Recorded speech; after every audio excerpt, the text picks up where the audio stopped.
change. I won't lie to you, Alan. I'm warning you. There are going to be days at IBM that you're going to be like, give a brother a break. I am tired.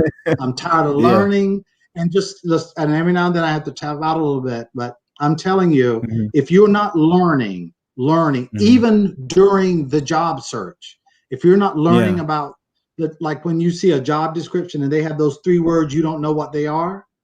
My expectation is, like with you, Alan, the next time we talk, you know what that is. Right. You've got to keep learning. You don't have the luxury now of not knowing something that's on a job description, and you show up for an interview and they say, well, what do you know about Agile? And you're like, I don't know. Not when there's, the entire internet at your fingertips. IBM doesn't care where you learn what you learned, as long as you learned it. I don't care if it was on your own or for a badge or for like you're in a 4-year program in engineering technology. I don't care where you learned, as long as you can speak about it in the interview. And I just really want to underscore that for people searching. Redo that resume specific to that job. And even if you say took a course in this, did 3 hours of research on this, you've got to really expand what it means to learn today. Because that's the way, especially in IT, my friend.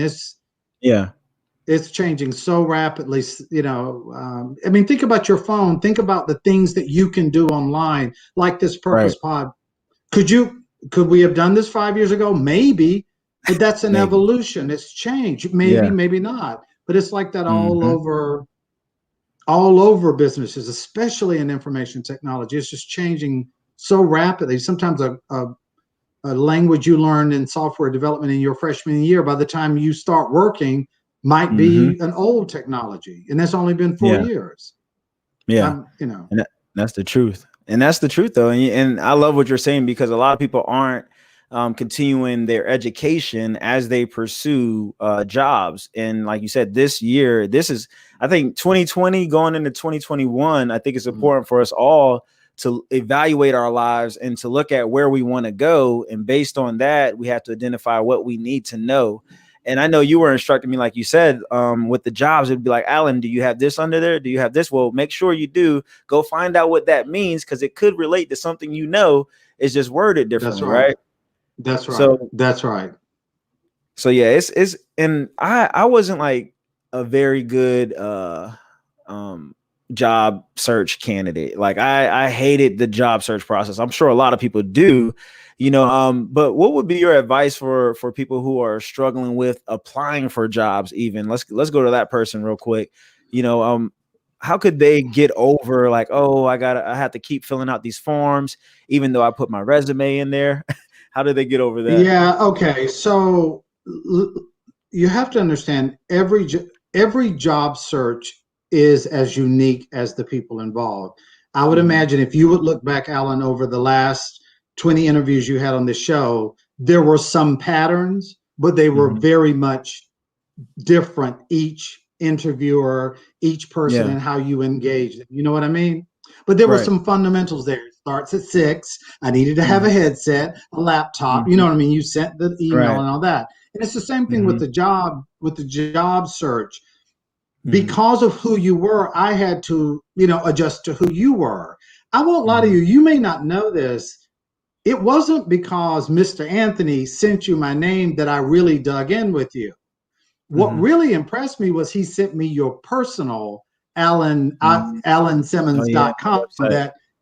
Right. And why do you think that matters? It's like, look, I can find people to do a job, but you showed me in the rest of your social media brand that you were bringing more to the table. And we as an institution, IBM as an institution, are looking for people who add value. I don't want you just in a corner, just writing code, and that's what you do from 9 to 5, and then you go home. I met you and many other students through a program we run with HBCUs. I have another group that I work with called PTech.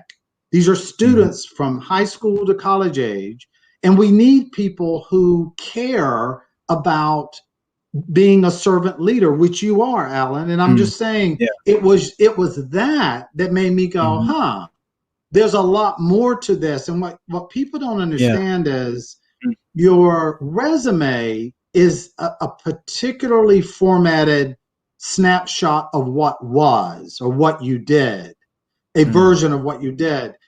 It has rules, you limit it by, trying to keep it a certain length and all that. But if you recall, one of the first things I made you start doing was write a cover letter. Right. And I know you didn't like that. You fought me a little bit on it. But the problem is you have to understand something. On a given day, I might be looking at 55 requisitions, which is what we use to house the candidates who apply to a job. A requisition is a placeholder for the job. In any one of those jobs, I could have over 100 candidates apply. Right. I might have 3, but I could have 600.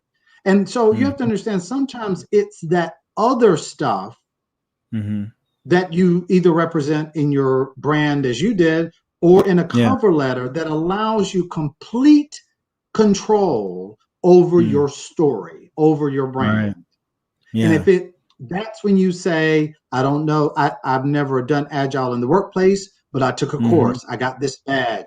I did 3 hours of research on my own. It's in that story that we get the full sense of the fact that, you wrote a book, you do programs in the community, you are a veteran. You know what I mean? That's where we got the story of who Alan is. And it's important for the listeners to really think long and hard about their brand and their story, their strengths, their weaknesses, and to practice with someone.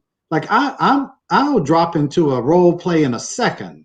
If I sense that you're not, I have a young man I'm working with right now. He's a young HBCU brother, also a veteran, but he's active. He's actually active military. But Alan, unlike yourself, he's a little tight verbally. He's military, and he's used to answering the question asked, not the question intended. Yeah. Okay, so if they ask him a yes/no question, even though they want him to say yes and or no but, he will say yes, so sort of yes sir, no sir. And so I had to do a little role play with him so that he understood, okay, you might say the word yes, but I want you in your mind to say and finish that sentence. And I had to get him used to that. He came from his background. He was in the military where and I'm sorry, but it almost felt to me like it was, he got used to, they say jump, you say how high, sir? And, how high, sir? IBM isn't like that. Corporations need more than that. I think, I guess I'm just really trying to say you have to practice your answers, practice interviewing, practice with someone just so they hear how you talk about your background to be able to maximize it when you get in an actual interview situation. I never asked you what your actual interview was like, because you have to understand, I set it up, but then I step away. Right. Yeah, that's true. Did you feel prepared? You got the job, so you must have done something right. But but, I was about to have about 4 of them with IBM. Okay.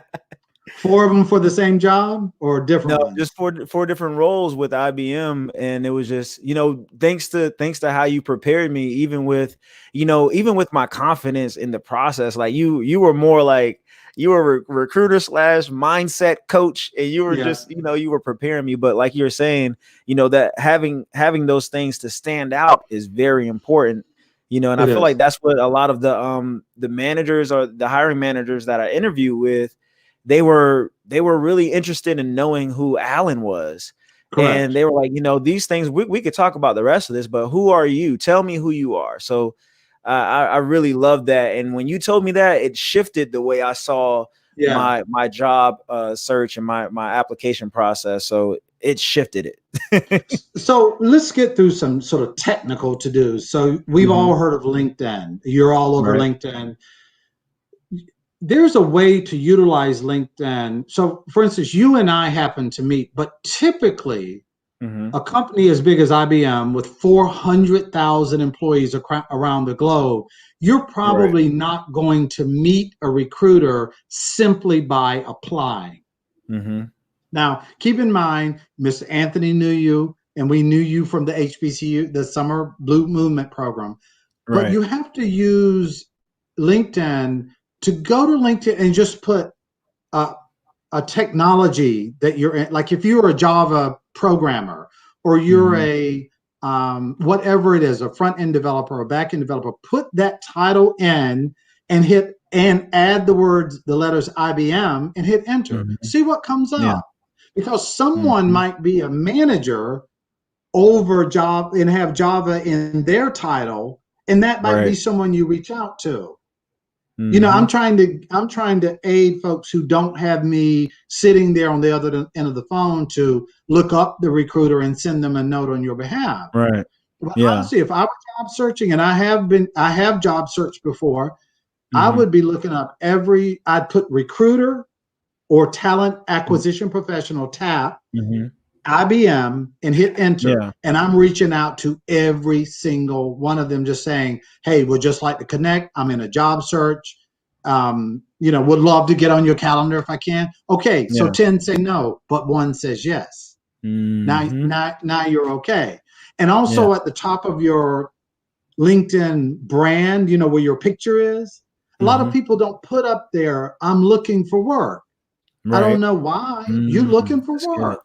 Put it up there so that you got to understand, I have a LinkedIn recruiter account that IBM pays for. I live in LinkedIn. If I'm looking up Alan Simmons and you don't tell me you're looking, I'm sorry, but if I can't figure out you're looking within a minute and a half, I just got to go on to the next one. It's an inefficient use of my time. So you got to make sure you're telling the story, which is I'm looking, and in that summary, you can put all the skill sets you're looking for, and even add, this is the kind of work I'm trying to find, a software programmer or a software developer or DevOps or whatever it is. But LinkedIn is a massive tool that I think some people don't maximize because they're looking for a name, and you can actually enter other keywords and get back names that are recruiters at IBM or Apple or wherever. It's just I think people need to utilize LinkedIn a lot heavier.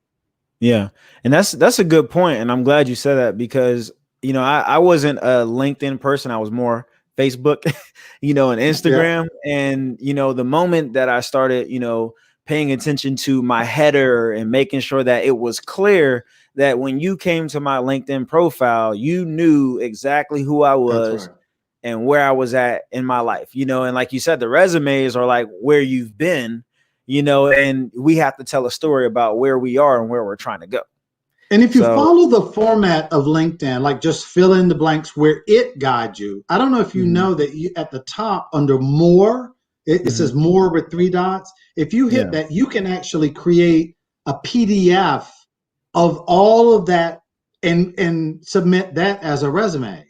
Wow. So let the site do the formatting for you and save it as a PDF. And then when you go to IBM's website or Google's website or whatever, you can just upload that PDF. Now make sure before you do that you've gone in and you've answered all the layers of questions that LinkedIn asked you to help structure your format to fit LinkedIn. Like I have my personal volunteering on that. I have the books I've written. I have everything on that profile. It's actually a better representation of me than simply a resume. And I think yours is too, because if someone comes on there, they're like, oh, he has a profile, he has followers, he has users, he's and so the job I think you finally got had to do a little bit more with the ability to communicate and influence. And so all of that led me and the hiring team to know, okay, he's on top of the verbal, he's got that,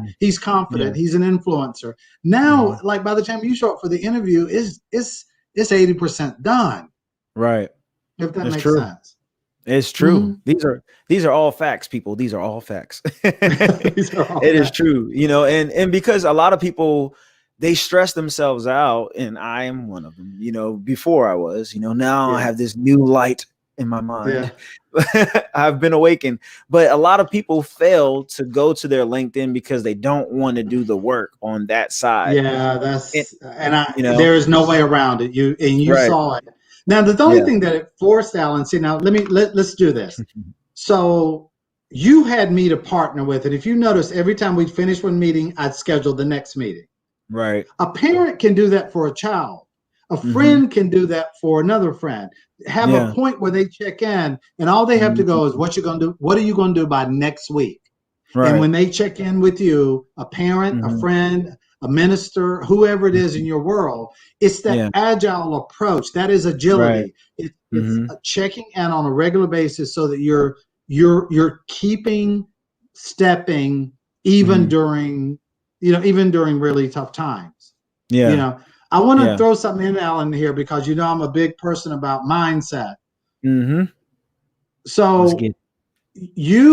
I'm going to go on what you just said. So you talked about how your mindset changed now that you got the job.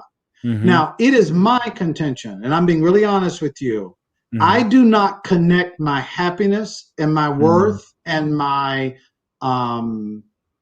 sense of purpose to anything that I don't control 100%.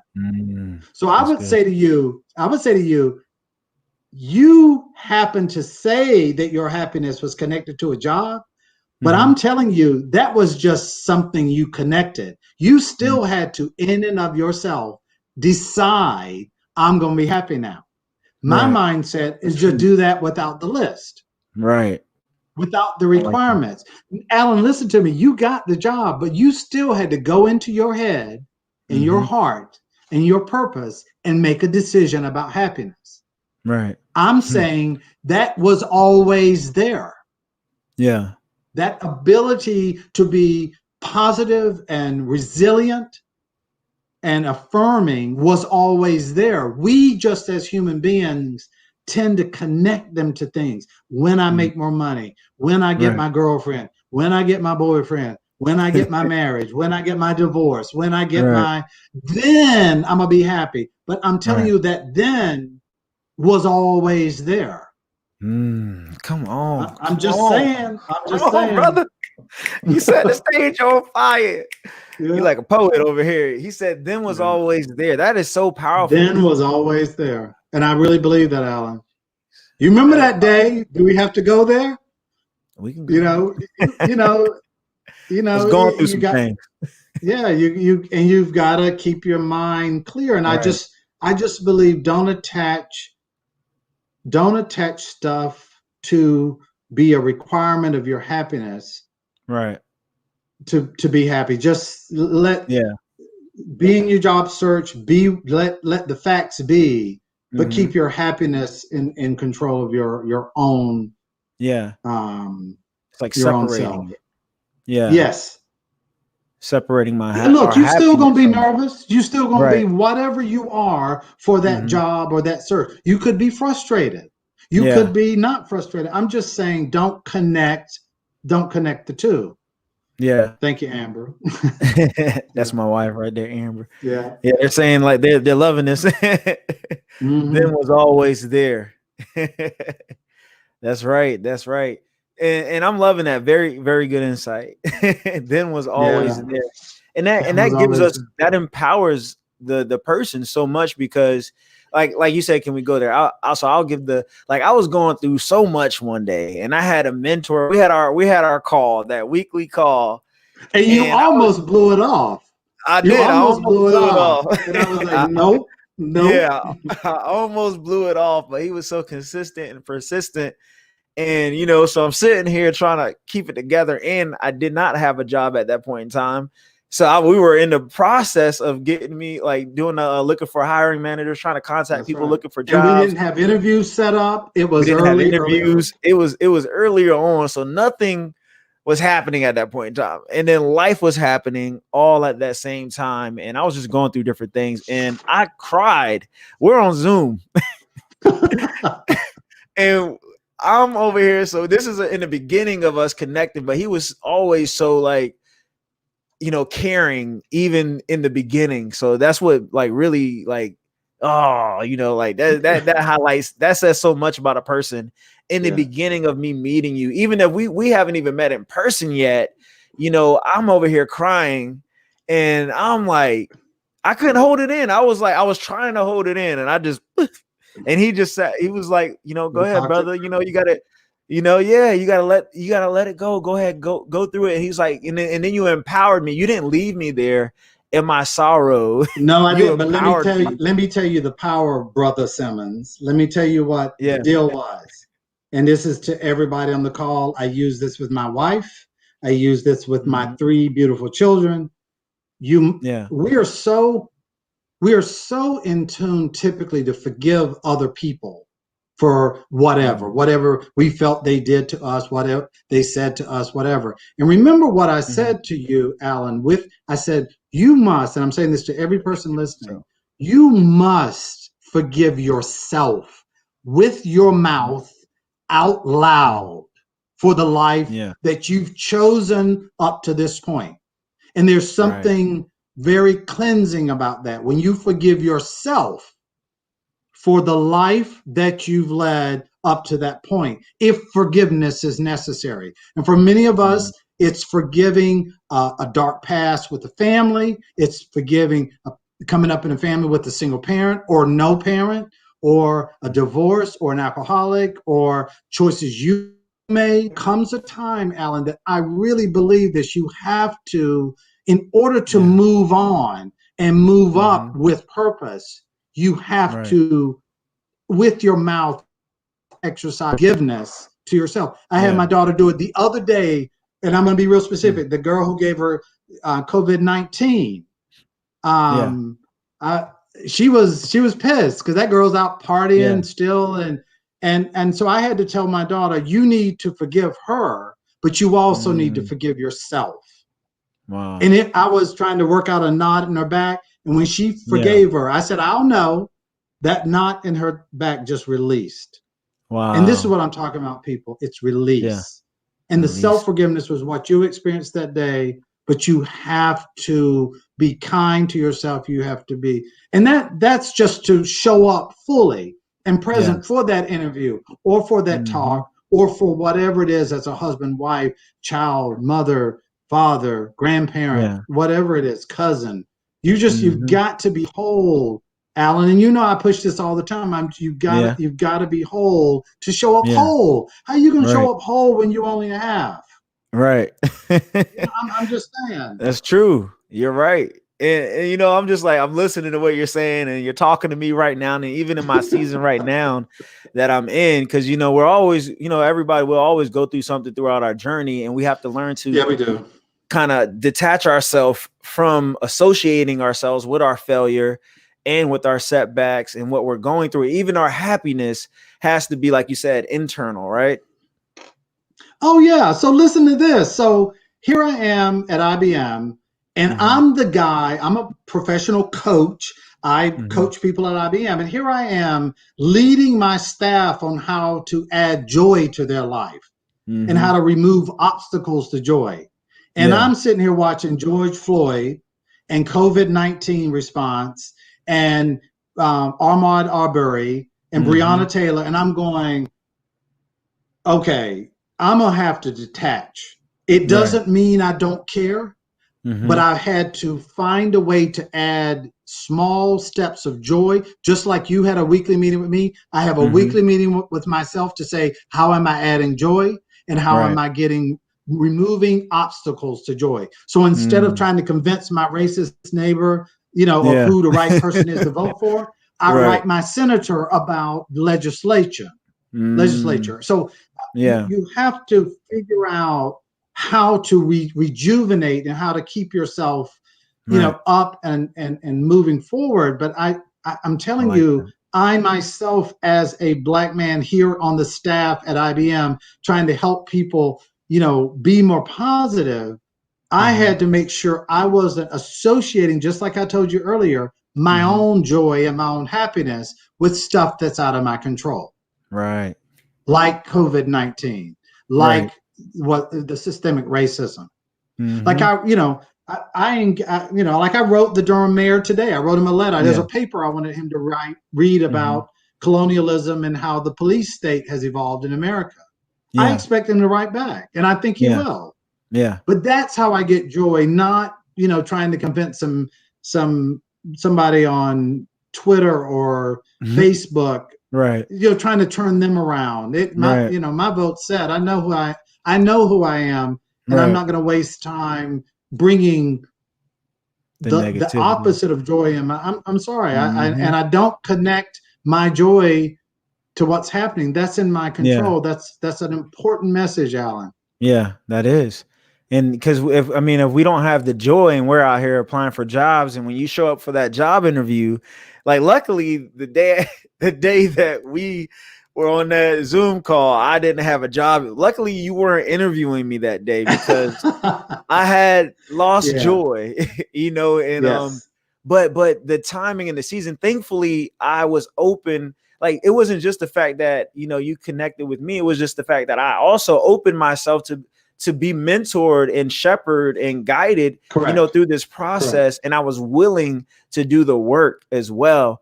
And that's what I want to, we have to be strict on ourselves. We have to be accountable to ourselves, and like we're saying right now. So, do the work, even if it sucks, and make sure that you have accountability partners. Like he's been saying, like that's weekly check-in partners. That's crucial. Accountability on a weekly basis is crucial because it forces you to do one more step forward that you might not have done if that accountability partner wasn't there. I just want you to understand that's an agile principle. That when we talk about agile and design thinking, that's why we have daily stand-ups. It's a 5-minute meeting. We just check in. What did you do yesterday? These are the 3 questions for agile. What did you do yesterday? What will you do today? And what's in your way?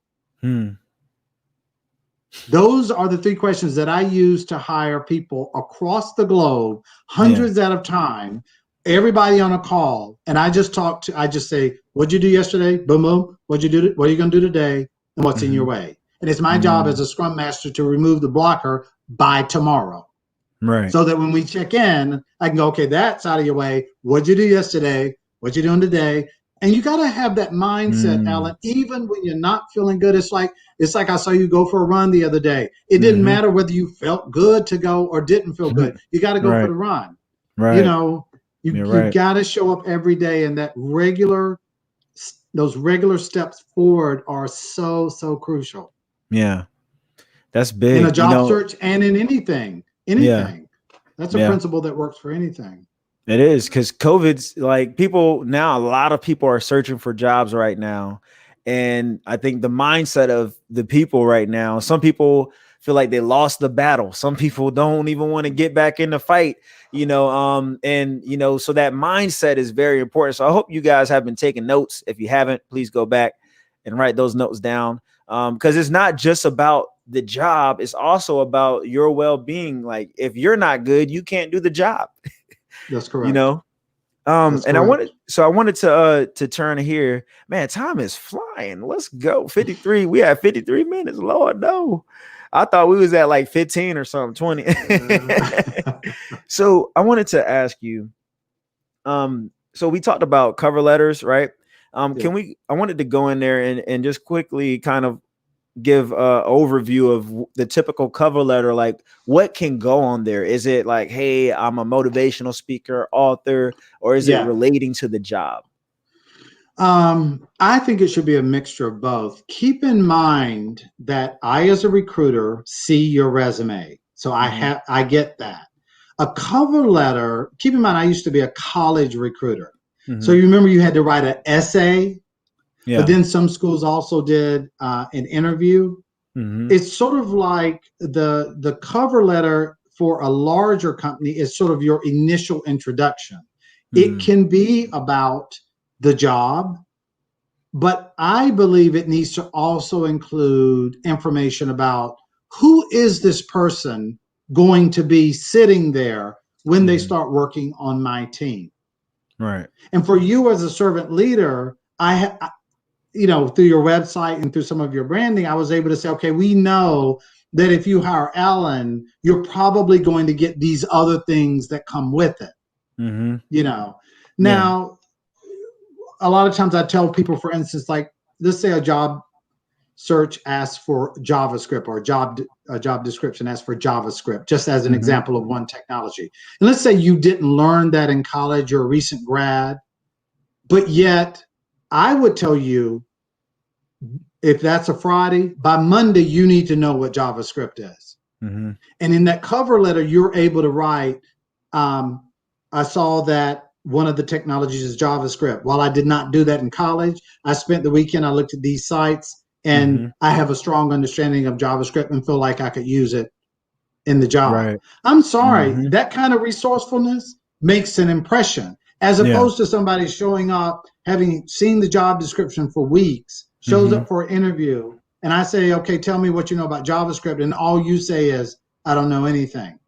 I'm sorry, you just shot yourself in the foot. So the cover letter should be to fill in gaps, to explain things. Like I had a young man I was working with recently, actually a young woman, she's in the hotel industry, and she has a lot of skill sets that are very transferable, but her titles don't align. Military is like that. There are titles in the military that don't align to what IBM calls a project manager or something like that. The cover letter is a way for you to also explain things like that. While you might be looking for a programmer in the military, this was called this. So it's a way of educating me about who you are in total and what you bring to the table. That's good. Good points right there, sir. So I will say this, though. I do hear this myth a lot. Look, if you're right out of school, you don't need a 4-page resume. But I will tell you, one of the biggest myths I hear is that your resume must fit on 1 page. I think you asked me that early on. No, I don't count numbers. I don't. Now, mind you, I don't look at your whole resume all the time. If I see what I need within the first 3 bullet points of your current job or your current program, why do I need to continue? If I know I'm about to shortlist this person and send them on to the hiring manager, I may relook at it before we set up your interview. But if I know you're a firmware developer, you have a year's experience, you took these classes, you know what you're doing, I'm just gonna forward it. People get hung up on, oh man, I have to cut this down so that it fits on 1 page. If it spills over to 1.5 pages, I'm not gonna not read it. Oh man, I like that guy. I was gonna reach out to him, but he put an extra half page on his resume. That just doesn't happen. Sorry, I cut you off. No, you're good, because I battle with that. When I was with my resume, I was like, man, I got 3 pages. I've been out of high school for a long time, 13 years. Right, but see, again, you're not right out of school. Now think about when you were 19, 20, you wouldn't have had a 3-page resume. You have to understand that with and even now in my industry, with like I recruit executives. Some executives have been working for 25 years and they only put the most recent 15 years or only the jobs that pertain to the job they're looking for. So, I mean, there are no cardinal rules. Like I said, every search is different. Searching for a job is an inexact science, but I will say the rules are: big rule, regularity, that accountability, taking regular steps forward on a regular basis. I would argue, Alan, if we went back and we counted the steps, the weekly steps you took. Now think about it. You and I met in July. That was 4 months. 4 months. Now listen, 16 steps. Think about it. We met 16 times. Yeah, we did. Wow. Think about now. Now that should blow your mind. You took 16 distinct steps. You'd have thought it was 150, right? Right. But we took 16 regular steps and you got a job at IBM.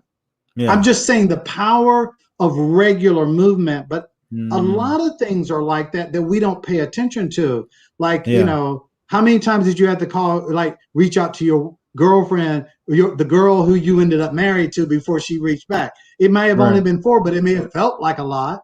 You know what I mean? I'm not trying to be, I'm not trying to belittle that. I'm saying that I will tell you this. My wife and I opened a restaurant in North Carolina, and I believe it took me like 27 steps. 27 steps from inception to opening night. Wow.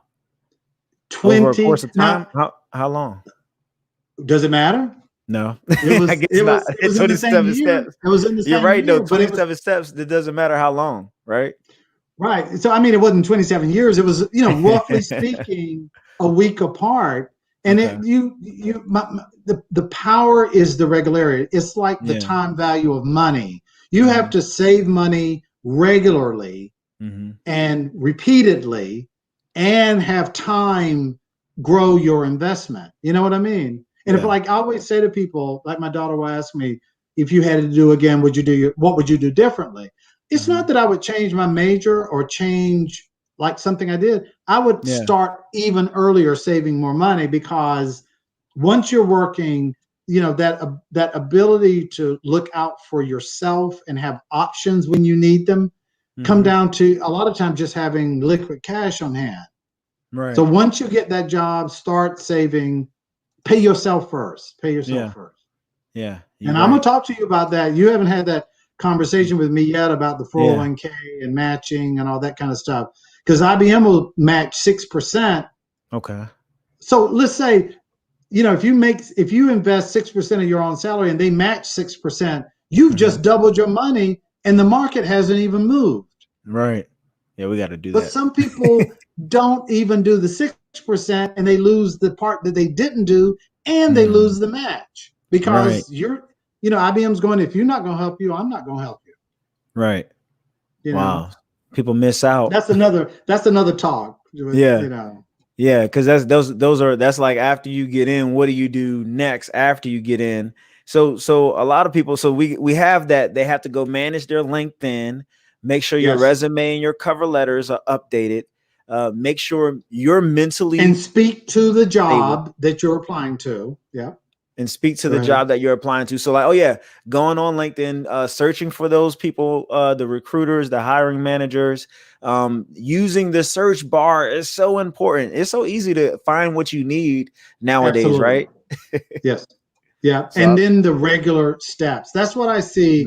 I would say the primary error I see with people, especially when they're not working and they're dealing with life, is they stop taking regular steps forward. Alan, you got a job in 16 weeks, 16 steps forward. Think about it. Right. That's pretty powerful. It is. You went from nothing lined up to a job in 16 weeks.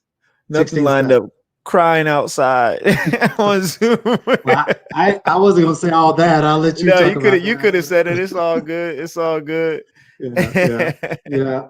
So that's I know this is a lot, but that's the big takeaway that I have is the lack of accountability and taking regular steps. Reach out on LinkedIn, tell people what you're doing, you're searching, try to make connections. If you do get a recruiter on the call, be as quick as you can, do your homework. If they tell you to do something, do it, come back prepared. Don't, if I get a sense that you're wasting my time, I'm going to find a way to get out of that call. You know what I mean? And that's one thing, like, and I think that was the military side of me. I was like, I do not want to disappoint them. So when I come back here, I need to have that resume ready, or I need to make sure I fix my resume and put things that were important up top, or have the things that were relating to the jobs I was applying to, researching terminology and even adding the hiring managers on LinkedIn, sending them a message like, hey, I'm Alan. I just applied for this position. Like, those follow-ups are very important. Yeah. Very and like important. You said, and I want to say this because this was also important for me. You sent a really nice thank you note to my boss. Yes. To my boss. And if now you haven't even started IBM, but you're attending one of our next meetings in talent acquisition, because you took the extra step. Now, if you recall, You sent the thank you note, and that could have been it. Right. But you went a step farther and said, Candace, I look forward to meeting you. Right. And then you two connected. Right. You sent her your book. You know what I mean? And now honestly, with all due respect, if I leave, you have my boss on your side. I don't mean that negatively. I'm saying because you took that extra step and connected, it expands your reach, Alan. It means you're less dependent on any one person, whether it's me or anybody else. And that's what this is about. It is truly about self-marketing and branding. And this is not the time to get bashful. This is the time to say who you are and what you do and what you see your strengths are. But it's also equally important to know what you don't want. Like I'm talking to my teenage daughter now. We know she's not going to be this, this, this, and this. It's important. It's important to know what you don't want to be doing. I don't want to get in a management role where I don't get to touch the lives of people like you. I don't want to get up so high in management that I'd lose that. So it's important for me to know that, so that when my boss comes and says, you want to be a manager? I'm like, no, I'm good. I will find other ways to learn, to grow and learn. That's important too, because a lot of people are just out there looking for the money and they're not looking for the longevity. Like, would I like to wake up and do this? And that was one thing for me. I didn't want to be like stuck in a corner. I wanted to still be able to interact with somebody, and I got it, so that is very important as well. People, like, make sure that it's something that relates to you or something that you would like to do. That's right. I mean, well, sometimes beggars can't be choosers, they say. Is that a true thing? Hey, we can start one role, and within, like, I do exploratory interviews all the time. I might be interested, like when IBM bought Red Hat, I was in that acquisition space, I just reached out to people and said, hey, can we talk about that? Like what that process looks like. I thought I might be interested. Ended up, I was not. But the fact that I was in and exploring and here, I've been at IBM 6 years. I've had 5 different jobs. Yeah. Do you understand what I'm saying? I have not left IBM.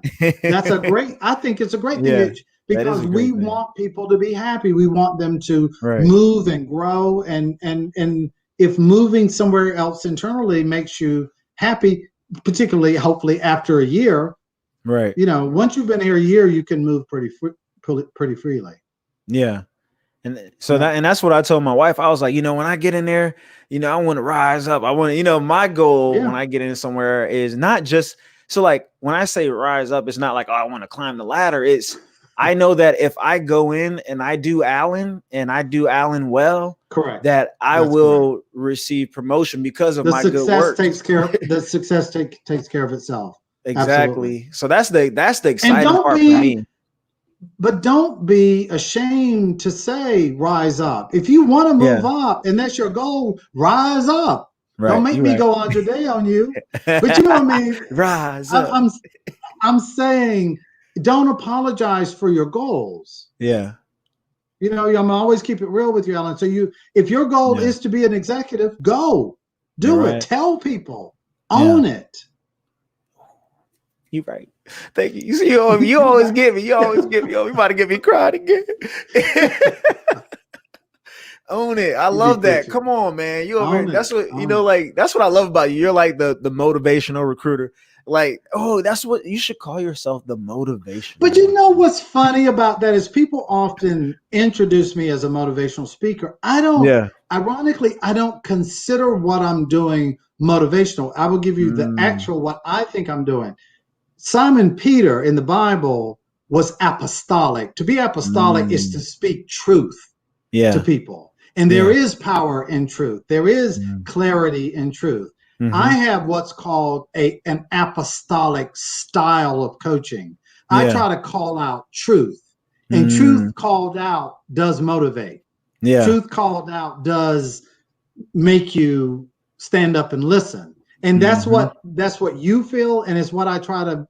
It's not even something I try to do. That is just the gift I received from God. That is how. That is my purpose, Mr. Purpose Pod. That is how I exercise my gift is I'm reading you and I'm going, okay, he's not doing well. He's saying it, he's nodding, he's smiling, but he ain't doing well. So I am an apostle that says, Alan, this is what I'm saying.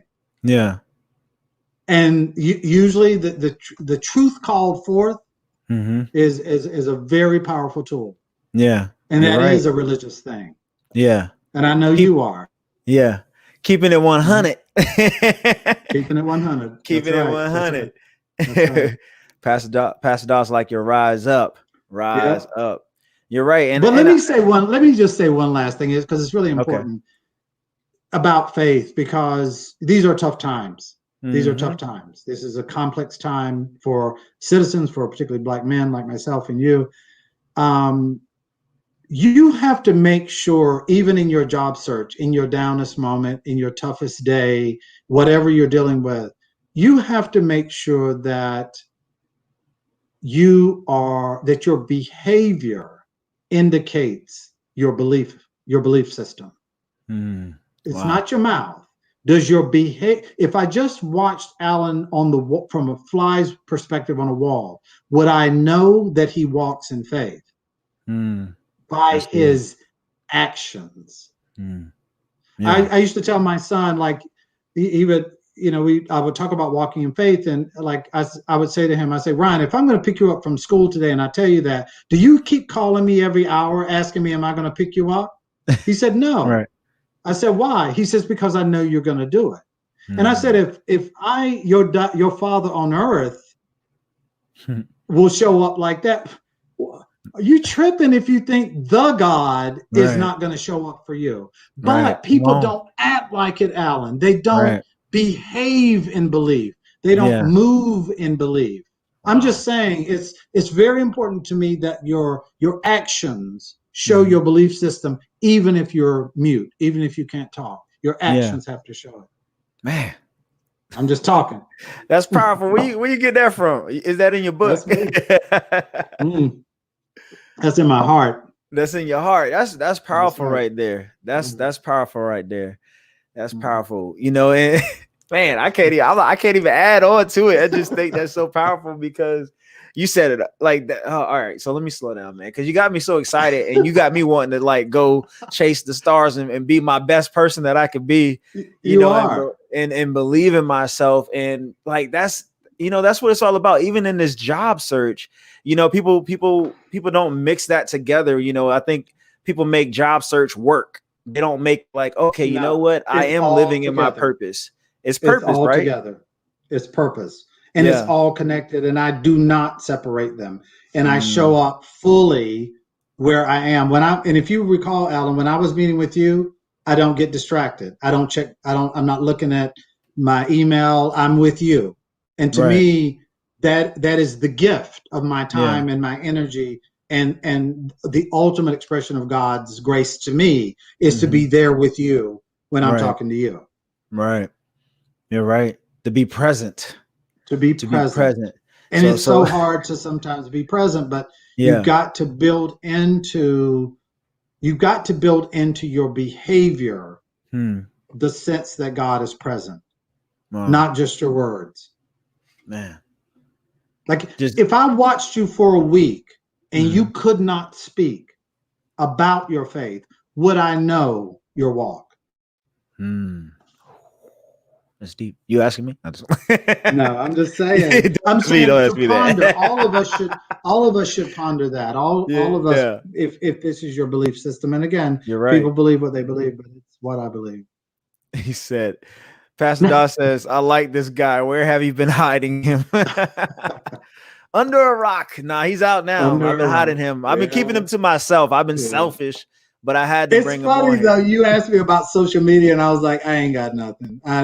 We got to get you set up. We're gonna get him. I'm gonna set up an Instagram for him so y'all can just follow him and let him put up powerful quotes throughout the day. That's the next challenge for you. I challenge you to do that. I challenge you to do that. Please hold me to that. We'll set up weekly meetings. I want you, because you already sent me the equipment list. And my wife keeps saying we got to buy it. I'm gonna hold you to holding me to that. Okay. How's Miss Donna doing? She's doing great. She's doing great. That down. IG. I saw her. She had commented on here, right? Yeah, I She saw commented something earlier. Yeah. She's a big fan. Family can really play a role, and you know that. I mean, that's true. spouses, friends. I mean, the family can really play a role, and particularly in that accountability space. Yeah. Is that something we should also make ourselves aware of? Yeah, I've seen your wife keep you accountable, and I've only heard her come into the call but a couple of times. But I hear, that's good that she keeps you accountable. Yeah, that's boss mama. Yeah. So I was going to say this because it's important for us to be present in other people's lives as well, and to make sure that we are holding them accountable. Like how I just challenge you to doing the Instagram thing, because it's something that I believe is great that you could do. We should inspire each other to do good things, or encourage each other to do good things. The Bible talks along those lines as well, and pushing each other towards excellence, like living in excellence. And that's why I wanted to have this conversation today, because 2020 has been crazy. COVID has just been all over the place, literally. And people have died, and people have lost family members. People have lost jobs, and they're like, Alan, how do I get back into work? And I wanted to talk to you because I knew it wouldn't just be, just do your resume and that's it. Yeah. No, it's more so there's a full spectrum to the process of job searching, So for you, what do you feel like are some of the things that people could do today to continue their job search? Is it starting an account on Career Builder, or do you know of any good places for people to search for jobs? I do like LinkedIn. I mean, you have to be careful with some of the sites, because they will quickly overwhelm you with a lot of emails that you're just running around like a chicken with your head cut off. Right. I would say start with, what is your skill set? What is it you think you can bring to the market? Enter that skill set in the top search bar of, there is a career page on LinkedIn as well, but you enter it in the search bar, maybe your state, maybe your location, maybe a company, start doing research on the company. I am a big just Google fan. If like you asked me about bow ties, I went and looked that up. I just am like that. I just, if there's what companies use Java, what companies still do mainframe, what companies are the best in marketing, just start there. Then switch over to LinkedIn. And if you know that these 3 companies are the, good companies in marketing, put your skill set in that company and start getting names, started reaching out to people. But, it's almost like doing the prep work. If you ever played a sport, you got to make sure you got your shoes, your socks, whatever the sport is, your gear. And this is like, you got to begin to gather the gear to play. But if you don't have your cleats and the game comes, you can still play, but you may get a flag or something, but you know what I mean?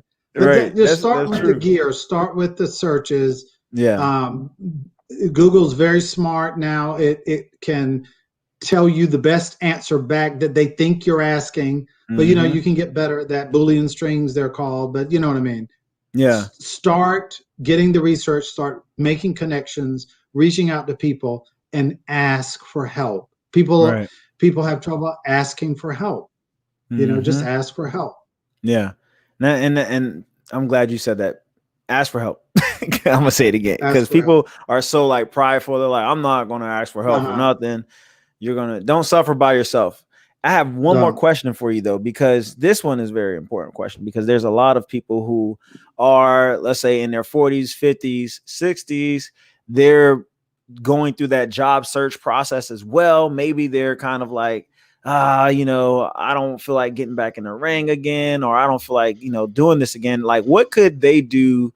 Do you recommend them applying for the entry-level jobs, or should they try to dig into their bag and find a way to get at a higher level position? If you're seasoned like myself, I'm 55, you have a lifetime of experience. Honestly, in my honest assessment, Alan, you got to look at your purpose. You've got to look at what gives you joy, and list those skill sets. I was on a talk today with a group of executive assistants, at IBM. Now, executive assistants range from being someone who handles an executive schedule all the way up to being virtually his or her right-hand person. And some don't want to be an executive assistant anymore. But just like people in their 40s, 50s, and 60s, you've done a lot of things. You need to make a list of your skills and start typing in Google, what can I do if I like to talk to people? What can I do if I like to influence a process? What can I do? What jobs are there for people who like to talk? What jobs are there for people who are, you know what I mean? And start looking at it based on your skill set. Because today, I'm telling you, it's changing. I hire people who have the skills, not the title. Yeah. And for people 40s, 50s, 60s, they have that toolbox, they have that bag, but you got to go in looking at purpose, joy, skills, and then seek the match. That's just how I read that. Okay, that's good. That's good information right there, folks. I appreciate that. So I said that was the last question. This will be the last question. I'm like the Baptist preacher. You know, they're like, I'm closing soon. Pastor Doss do this sometimes. He's like, I'm almost done, and he's like an hour in still. I'm just but so what keeps you inspired? You know, as an employee at IBM and also a man with the purpose. What keeps you inspired? I can be very specific. About the time COVID hit, I was really struggling with whether I wanted to stay at IBM. And the problem was I felt like I wasn't showing up fully as a talented person, as a Black man, in a variety of ways. So I was feeling like I should perhaps look outside. And what I started doing, and I'm telling you, I literally talked to myself like a coach. And I did what I tell people to do. Add something of joy to your job this week. And do it again next week and next week. And so through that, Alan Simmons, I met you. Because one of those things was I reached out to Mr. Anthony to be a part of the mentoring of those 60 HBCU students. And my wife will tell you, my brain changed because I found something at a company I loved, but that was even closer to my heart and my past experiences in colleges and universities. I also started another one of those things I added besides a garden, because I used to kill everything, and I added that. That's just, I can send you the list sometime. There are 20 things I have that I added, little things, single step joys, and 20 things I had to remove, Alan. I had to remove some things. I had to prune some things back in order, because they were blockers to my joy. And the other thing was this P-Tech group that are actually high school students that IBM adopts, the school, and puts them in co-ops and internships. And eventually, after 6 years, they offer them jobs. Well, I'm now in that program, and the HBCU Blue Movement program where I met you and these P-Tech students, I didn't even know that existed at my company. So I had to find a way to find purpose in my current job. And so I looked around and said, okay, where can I bring in my whole self? And this is the space, like you and I talking. So that has really, I'm thriving now in a way that at 55, I have never thrived. And it's because I'm showing up fully. Instead of the first time it gets a little shaky, you bolt and look for the next job, the greener grass. I kind of dug in and said, find joy here. Wow. So if you're in the job, are there better, can you expand your reach at your current job? And that may make you feel like you got a new job. Yeah. That's deep right there. And I'm glad you shared that, because a lot of people may be at the end of their ropes with where they are right now. And, you know, they're kind of giving up on the job, you know, but that just made so much sense. Find joy, like bring something of value. Like, you know, maybe you could add outreach to maybe your job never does outreach, you know, and you want to be the outreach person. So that's big. I'm glad you shared that. See, you the man. That's why. So for your and I know I didn't get to talk about how your son plays soccer, professional, semi-professional, right? Soccer. Yeah, he's on the Revolution 2 team.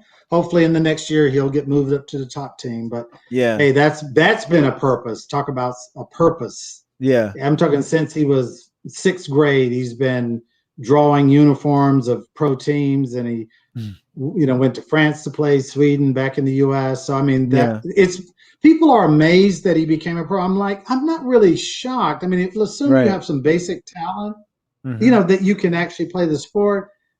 It's his diligence that you go, yeah, he set a goal and he went after it for 10 years. Wow. It shouldn't shock you that you achieve your goal after consistently taking steps toward it for 10 years. I don't know. I'm more impressed with his diligence than simply him being a pro soccer player. I'm impressed that in the 6th grade, he set a purpose that now he's 22, he's actually achieving. That's a long time, brother. That's a lot of time that you could go the wrong way. You could start partying when everybody else is. You could start eating badly when everybody else is. He stayed on point the entire time. Yeah. I'm like, okay. That's powerful. That's powerful. Yeah. That is powerful. Like just thinking about, sticking in there, like when everyone else is I said something at an event one time. I said, you have to stick to your purpose when everyone else is walking away. And like you said with your son, he stuck with his purpose. Yes. That's powerful. That's powerful.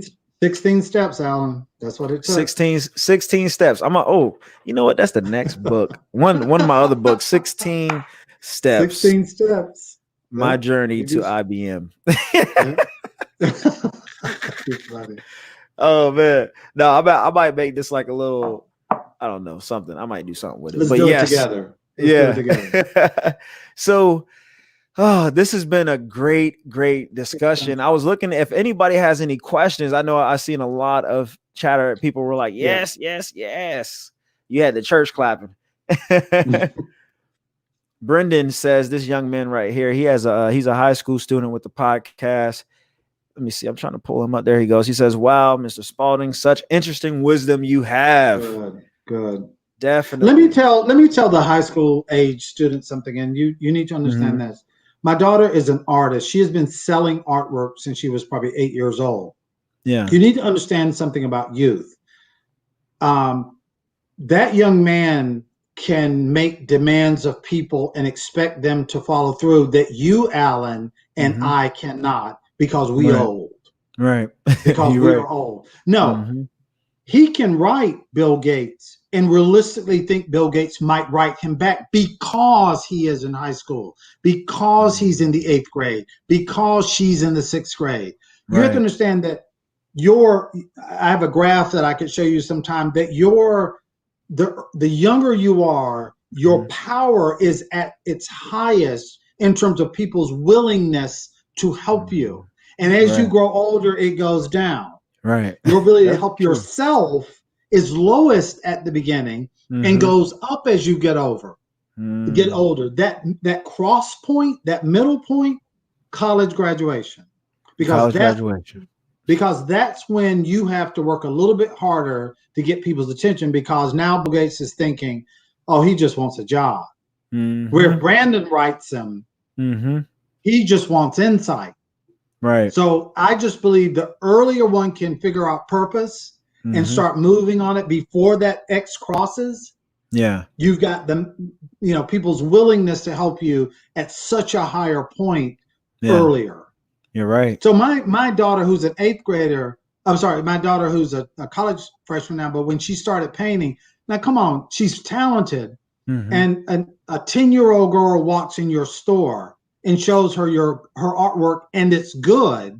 You're more likely to buy from her than if you and I walked up in there with our artwork, because again, that she's earlier and the willingness to help her is higher because she's a kid. Right. I'm saying take advantage of that. Yeah.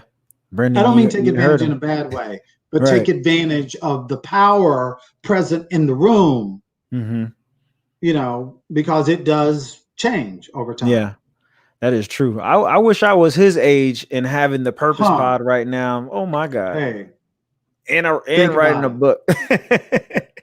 Yep. So, and I feel like it's my duty now to mentor. Like he's on here a lot of times, and I'm going to bring him on the podcast one day to highlight his success as a podcast owner. He's had over 100 interviews and our podcast episodes.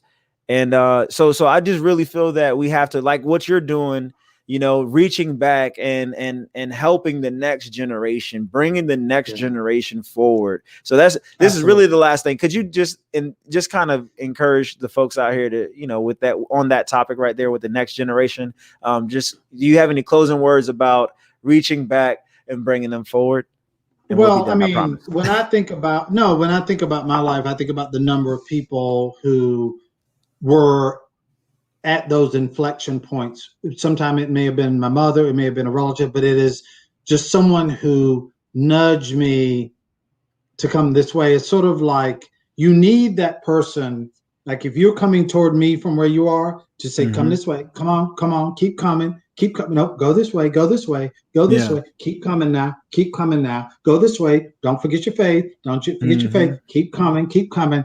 I just think that is the most powerful thing that we can do as human beings. You're right. Is reach back. But what's funny, Alan, what's really funny is you look at, I'm just going to go with a feeling here. You inspire me, but you're looking at me like I'm the inspiration. Yeah. But I'm saying that to you to say Brandon can be my inspiration. Reverend Doss can be my inspiration. Anyone, it's not age specific. If you know what you know, then help me. Come on this way, go that way. Come on this way, go that way. You know, help me through. I find that is the ultimate service to God, is that you help people through life. Right. God. Well, you closed it on that one, brother. That was but man, I would love, because we didn't even get to talk about your books. Like we didn't get to talk about that. And I know we'll do another show. We'll do another show. We'll do another show. And we'll be working together. So it's all good. Absolutely. So I really just want to thank you publicly. Thank you once again for mentoring me and guiding me and continuously staying connected with me, just even afterwards. And you guys don't even know like how, like this doesn't describe anything of what he did. And I know he's not going to stand on his high horse and say, yes, I did a great job, but he did a great job, you know, guiding me through this process and encouraging me, and everything that he said, he's living it. He's doing it. He believes in it. And so that's why I brought him on here on the Purpose Pod. So ladies and gentlemen, Stephen Spaulding, and I really appreciate you, brother. So just hang on back there. I'll be back here in a second. Okay. But ladies and gentlemen, Stephen Spaulding, y'all, if y'all want to get a hold of him, reach out to me and I'll connect you guys. He's like a ghost out here. Y'all can't find him. I can only find him. But all right, I'll see you in a second. Ladies and gentlemen, Mr. Stephen Spaulding, like, y'all should be inspired. You should be motivated. If you're not on LinkedIn right now, you're wrong.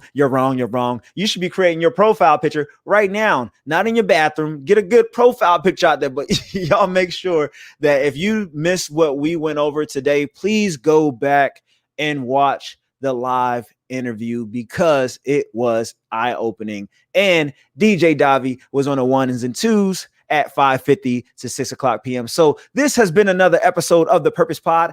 I am Alan Levi Simmons, the host of the Purpose Pod, and that was Mr. Stephen Spaulding. So if you missed it, please go back. I hope y'all are having a blessed day. Stay inspired, stay motivated, believe in you. We must protect this house. Peace.